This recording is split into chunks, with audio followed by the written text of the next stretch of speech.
Porque a igreja desaparece da terra depois do capítulo 3. Primeira parte. Apocalipse capítulo 6. Comentário de Emaro Persona. Recapitulando o que nós vimos até aqui, até o capítulo 3 de Apocalipse, as coisas que tens visto e as que são. E quando o Senhor fala para João, ele fala, escreve as coisas que tem visto, as que são e as que depois dessas irão acontecer. Então, Apocalipse até o capítulo 3 foram as coisas que ele viu, ou seja, o Senhor revelando a ele, depois as coisas que são, que é o período da igreja da qual João, aqui na terra, estava fazendo parte naquele momento. Que daí vem as 7 cartas às 7 igrejas.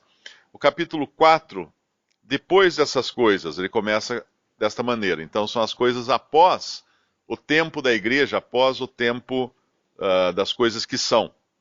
E já é um cenário no céu. Ele sobe e vai observar agora o que existe, o que está acontecendo no céu. E ali nós vamos os capítulo 4 e 5 a cena fica restrita ao céu. No capítulo 5 nos fala de um livro, escrito por dentro e por fora, selado com 7 selos. Esse livro, a gente viu a semana passada, seria como um processo judicial, e lá dentro está tudo o que deve estar, todas as acusações, as sentenças, as possibilidades, está tudo lá. E aqui, no capítulo 6 agora, a cena volta para a terra, mas a igreja não está mais na terra, ela foi tirada no arrebatamento, no final do capítulo 3, e esses selos desse livro, que aparece no capítulo 5, os 7 selos, vão começar a ser abertos. Primeiro vão abrir os 6 selos aqui no capítulo 6, e o 7º selo vai ser aberto no capítulo 8. Esses selos são juízos de Deus endereçados à terra. Uma vez que o homem rejeitou totalmente Deus, então haverá juízos agora lançados sobre a terra. E é importante nós entendermos que, enquanto a igreja estava aqui na terra, ela sempre foi uma estrangeira, uma peregrina na terra, ela não tinha nada a ver com a terra. A igreja é celestial, na sua origem e no seu destino. Ela veio do céu, por assim dizer, porque é uma obra que o Espírito Santo, vindo do céu, formou aqui na terra o corpo de Cristo, para depois levar essa mesma igreja, ou no corpo de Cristo, ou a noiva do Cordeiro, de volta para o céu. Ela vai aparecer de novo como noiva no capítulo 19 de Apocalipse. Mas enquanto isso, ela não aparece mais. Aqui tudo tem a ver com a terra, com os habitantes da terra, e agora também com os que irão crer nesse tempo de grande tribulação, que é o período em que o Espírito Santo não está mais na terra, e num determinado momento desse tempo, que são 2 partes basicamente, são os 7 anos, a sétima semana a última semana, Septuaginta, é isso que fala? Assim que fala? 70ª semana de Daniel, é a última semana da profecia de Daniel, capítulo 9. E aqui, então, as coisas se passarão na terra, e o caráter das pessoas que vão se converter na terra, haverá judeus que se converterão, passarão a pregar o evangelho do reino, anunciar que o reino está para ser estabelecido, que o rei vai voltar, o mesmo evangelho ou semelhante ao que João Batista pregava, e a perseguição que eles vão sofrer é um pouco diferente daquela que os mártires cristãos sofreram e continuam sofrendo hoje. Os mártires cristãos, eles sofrem por causa, obviamente, da rejeição que os incrédulos têm de Cristo, contra Cristo. E descarregam toda a sua angústia, toda a sua ira, toda a sua raiva nos cristãos, naqueles que professam o nome de Cristo. Mas lá durante Apocalipse agora, nós vamos ver mártires também. Porém, o caráter deles é diferente, porque eles moram na terra, a esperança deles é terrena, como era de Israel no Antigo Testamento, e Cristo estava para voltar para reclamar o que é seu. Ou seja, para estabelecer o seu reino na terra. Então esses homens que vão fazer oposição agora, do capítulo 6 em diante, são pessoas que não querem que Cristo reine na terra. Eles vão se opor a Cristo no mesmo caráter dos judeus, dos religiosos, dos fariseus, dos escribas, dos sacerdotes, se opuseram a Cristo quando ele estava aqui. Eles diziam, não queremos que este reine sobre nós. E Cristo vem tomar posse da terra, porque a terra foi criada para ele. Por ele e para ele todas as coisas foram criadas. Ele vai tomar posse. Então, eles não querem realmente abrir mão disso. E agora Deus vai julgar esses que habitam sobre a terra. E aí vem esses selos, então, que são selos de juízo, que o Cordeiro abre no versículo 1 do capítulo 6. Havendo o Cordeiro aberto um dos selos, olhei e ouvi um dos 4 animais que dizia como em voz de trovão, vem e vê. Esse e vê, o Kelly, ele disse que não tem nos melhores manuscritos, que seria só vem, o que ele estaria dizendo ali. Alguns alegam que e vê seria a ordem dada a João, para ele observar o que estava acontecendo. Mas de qualquer maneira, é o Cordeiro quem abre um dos selos, e aí os 4 animais são aqueles que nós vimos no capítulo 4, quando disse, no versículo 6, e havia diante do trono um como mar de vidro, semelhante ao cristal, e no meio do trono e ao redor do trono, 4 animais cheios de olhos, por diante e por detrás, e o primeiro animal era semelhante a um leão, e o segundo animal semelhante a um bezerro, e tinha o terceiro animal o rosto como de homem, e o quarto animal era semelhante a uma águia voando.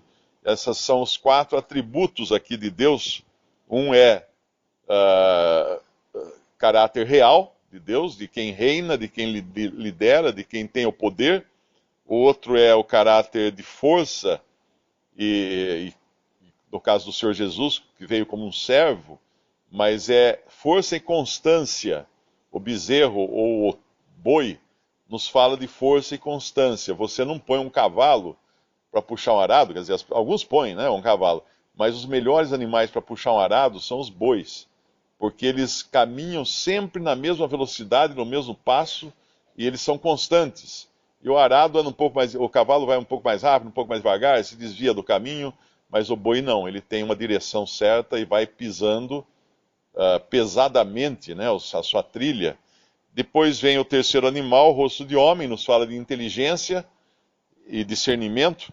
O quarto animal, semelhante a uma águia voando, nos fala de juízo rápido, de visão distante. As águias são os animais com melhor visão que existe na natureza. Eles conseguem distinguir um animalzinho de grande altura, um ratinho caminhando na terra, eles percebem, as águias percebem, e são velozes em trazer juízo sobre o animal.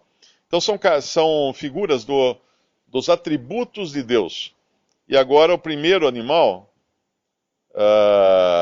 um dos 4 animais, certamente o primeiro aqui, que diz com voz de trovão, olhei e eis um cavalo, e o que estava sentado sobre ele tinha um arco, e foi-lhe dada uma coroa, e saiu vitorioso e para vencer. Uma das dificuldades do livro de Apocalipse é tentar interpretar os símbolos de uma maneira muito direta, porque às vezes a gente erra ao interpretarmos de forma direta. Alguns interpretam esse cavalo, com esse cavaleiro, com essa coroa, como se fosse Cristo, porque na realidade o Senhor vai aparecer mais adiante num cavalo branco também. Mas aqui não é ele, não é Cristo, aqui são juízos que são lançados sobre a terra.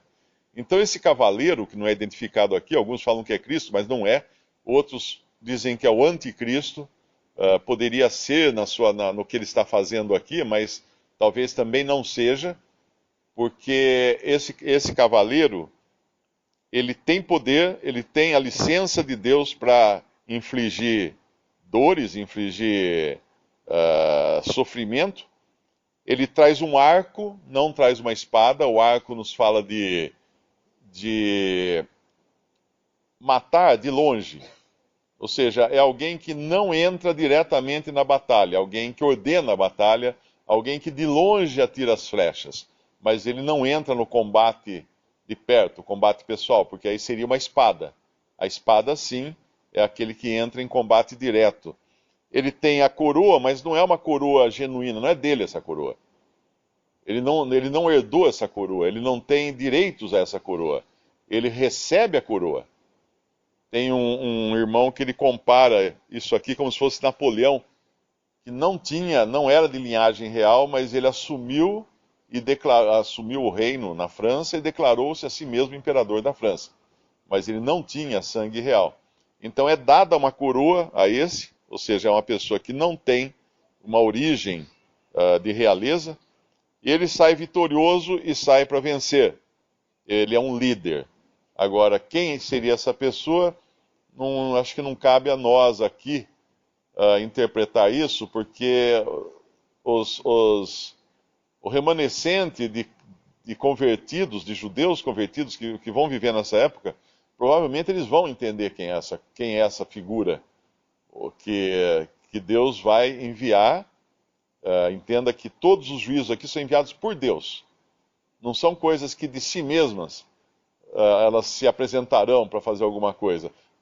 Elas podem até pensar que estão agindo na sua própria vontade, mas é Deus quem libera, Deus que abre esses selos e solta esses juízos sobre a terra.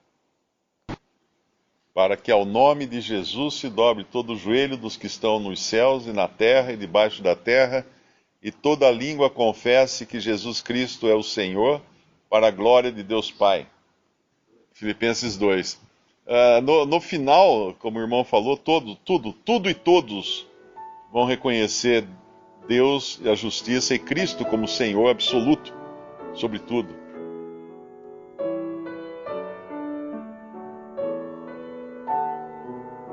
Visite Respondi.com.br.